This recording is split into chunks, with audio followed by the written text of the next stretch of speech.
Magandang araw po. Narito na po ang magiging lagay ng panahon ngayong araw ng Sabado, March 23, 2024.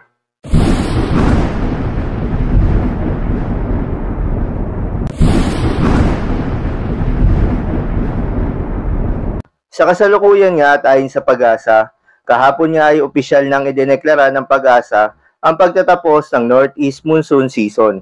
Kaakibat nito ay ang patuloy pa rin na epekto nitong easterlies o yung mainit na hangin galing sa karagatang Pasipiko sa malaking bahagi ng ating bansa hanggang sa mga susunod na araw.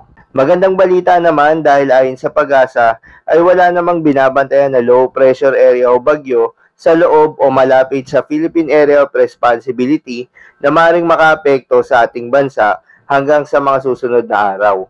Ngunit ayon nga sa Pag-asa ay hindi pa rin inaalis ang posibilidad na magkaroon ng isa o maaaring walang bagyo na papasok ng ating Philippine Area of Responsibility ngayong buwan ng Marso.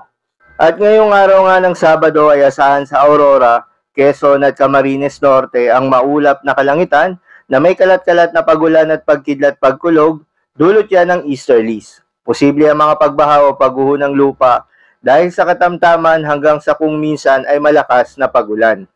Habang sa Metro Manila at iba pang bahagi ng bansa ay asahan ng bahagyang maulap hanggang sa maulap na papawirin na may kalat-kalat na mga pagulan o pagkidlat-pagkulog.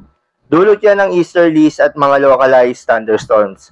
Posible rin ang mga pagbaha o pagguho ng lupa during severe thunderstorms. Pinag-iingat pa rin po yung mga kababayan natin sa mga banta ng pagbaha o pagguho ng lupa, lalong-lalo na sa mga lugar na inuulan na noong mga nakaraang araw pa. Para naman sa lagay ng mga dagat baybayin, ayon sa Pag-asa, ay wala namang nakataas na gale warning sa anumang seaboards ng ating bansa. Kaya naman malayang makakapamalaot yung mga kababayan nating mangingisda at yung may mga maliliit na sasakyang pandagat.